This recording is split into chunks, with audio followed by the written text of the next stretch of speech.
I want you to think for a moment about how you ought to act in somebody else's country, or even just in somebody else's house.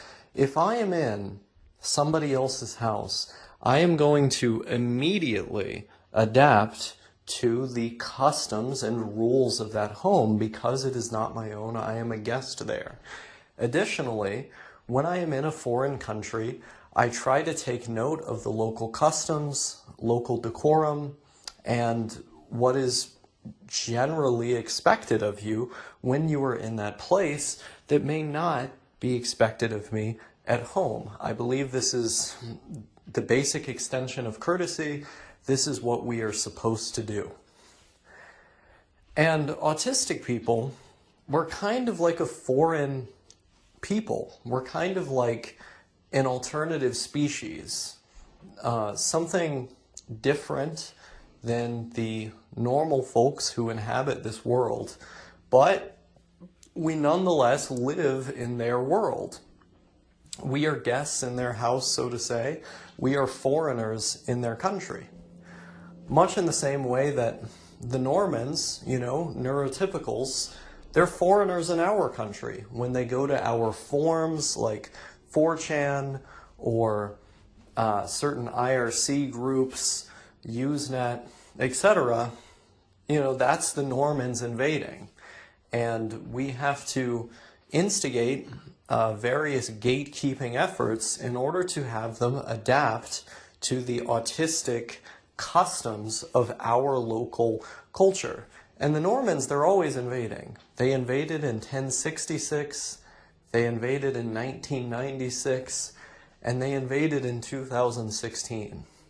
And so there's sort of a constant effort that we need to put in order to have them adapt to the autistic customs of our internet communities, because those internet communities are kind of the only places where autistic people can determine the way that one should conduct themselves and what the local culture should be. And that's part of why autistic people love going on the internet so much, is because this is the one place where we can have our communities, fully separate from the influence or control of neurotypicals or Normans, as I call them.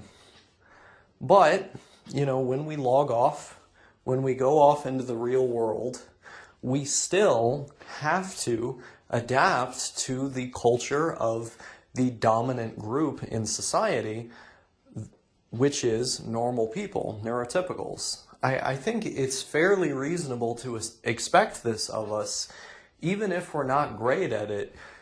The fact that we can show that we're putting in effort and show that we have genuine intentions, I think that's enough. And I don't think that normal people should be forced to adapt to our idiosyncratic way of speaking, because it is so it's so diametrically opposed to the way that normal people are used to thinking and speaking, that the amount of brain power, conscious brain power that it would take to get them to think on our level, it's just an impossible thing to ask of them. So I think we should kind of meet them halfway. Much in the same way that you may not intuitively understand all of the cultural norms of a country that you visit, we're not going to intuitively understand all the cultural norms of a Norman that we visit. And so we meet them halfway by trying our best to take on the affectations of a normal person, by showing genuine effort and intention with what we're doing and saying, courtesy, politeness, and so on. And they can, try as much as they can to, as we're doing that, to adapt to our idiosyncrasies, to kind of understand where we foreigners in this foreign land are coming from. Now, I've always felt like I was born on the wrong planet. As an autistic person, even down to the smallest things in this world, it feels like they weren't built for me. I feel so alienated from every single thing that was structured to accommodate neurotypicals. And so it really does feel like I'm in a foreign land when I go outside, especially when I have to interact with people. And that's just the, part of being autistic, I think. But it doesn't mean that I have a get out of jail free card that I shouldn't try. In spite of the circumstances being as they are, I still ought to try. And so, just like in a foreign country, I go out there, I try to lead with my good foot, put in my best effort, and wear my best face so that I ought not to offend anybody. And most of the time I don't. Like, sure, it can be kind of difficult sometimes. Well, it can be really difficult sometimes. It can also, just fail. Like, my efforts can just fail when I'm trying to adapt to their expectations. But the fact that I'm trying, I really do think that shines through. I think people generally get it when you're autistic and awkward, like you might struggle. But if you can show signs that even when you fail, you're trying, I really do think that means a lot to people. And it sort of softens the blow of whatever mistake you might have made, because I think the intentions, speak for themselves. So a lot of people who advocate for the rights of neurotypical people or disabled people will tend to say that, like, masking, as they call it, they call what I'm describing masking, it's an approach that shouldn't be advocated for because it's fundamentally misunderstanding the needs of autistic people, and in so doing, hampers the case for disability rights.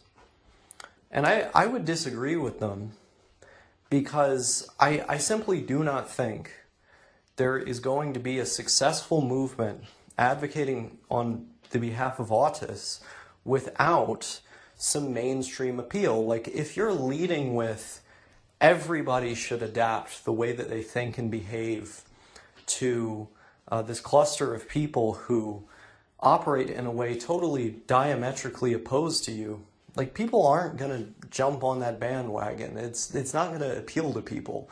No matter how sympathetic you may make the plight of autists, they're not going to jump onto that. You need that mainstream appeal. You need people who are autistic to go out and advocate on our behalf, but are autistic in a way that is not immediately noticeable. They know how to play the game. They know how to speak the language of the common folk. And whatever concessions we can get from normative society is ultimately going to stem from the diligent work and advocacy of those people. People who can speak the language, they can walk the walk, they can talk the talk. That's who's going to improve our situation. I don't think it's advantageous to close yourself off from the rest of society and do things like use tone indicators to essentially stifle the development of one's normal communication.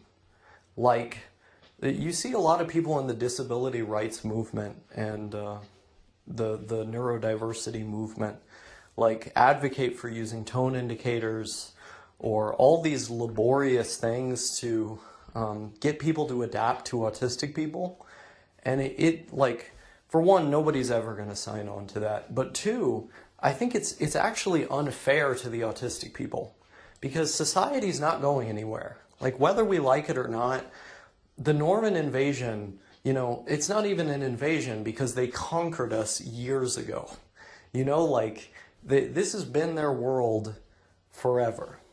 And so we kind of just have to deal with that reality. We can't escape it. And so what do we do if we can't escape that reality?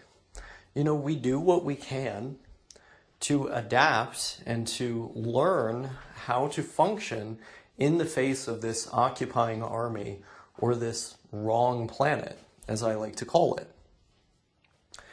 And so, we do what we can to appear normal, to not hurt anyone or offend anyone, and to function. And I think actually some of these methods proposed by the disability rights people, where they talk about autism almost as though it's like cancer or something, it's like something that you just can't do anything about, it's just stuck to you. I think it really paints a dreary doom and gloom picture for us. It makes us believe that we're actually incapable of doing so many things that we're perfectly capable of doing.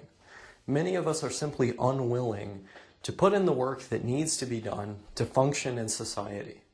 And that's just a terrible approach. And like the social skills that you have learned over time, they're going to fade away if you're just allowed to be complacent with all these tone indicators and this other nonsense. You're going to become worse at functioning, not better, because of that stuff. And trust me, there is a whole world of people out there who will not conform to your bullshit. And so you got to be prepared for that. And what better way to be prepared than to have at least a basic knowledge of how to function in the face of people and situations like that? I think it's just a reasonable demand to make. And I do worry for autistic people like myself, when the movement for our rights has in many respects been co-opted by these radical SJW types who would rather, damage our standing in the eyes of the public by making such ridiculous demands and having such ridiculous solutions for our problems in mind. They'd rather damage our standing in the eyes of the public by doing that than advocating on our behalfs in a way that would provide meaningful improvement to this world. It's scary stuff, but I do think effort needs to be done on both sides. Like, neurotypicals need to come to understand us a little bit better. We need to come to understand them a little bit better. And both of us need to be putting an effort to behave in a way that keeps everybody's needs in mind. It's like, just because we're autistic does not mean that neurotypicals don't also have emotions and needs and values and thoughts. They do. And so if we're not adapting at all, but asking them to adapt in these monumental ways, it just seems like kind of a one-sided and unfair thing. And so at the same time that we should be attempting to make society more autistic, we should also be trying to make ourselves more in the image of society. And in so doing, we will come to function better in that society, to be more accepted by that society, and perhaps get that society to look a little bit more like us at the same time.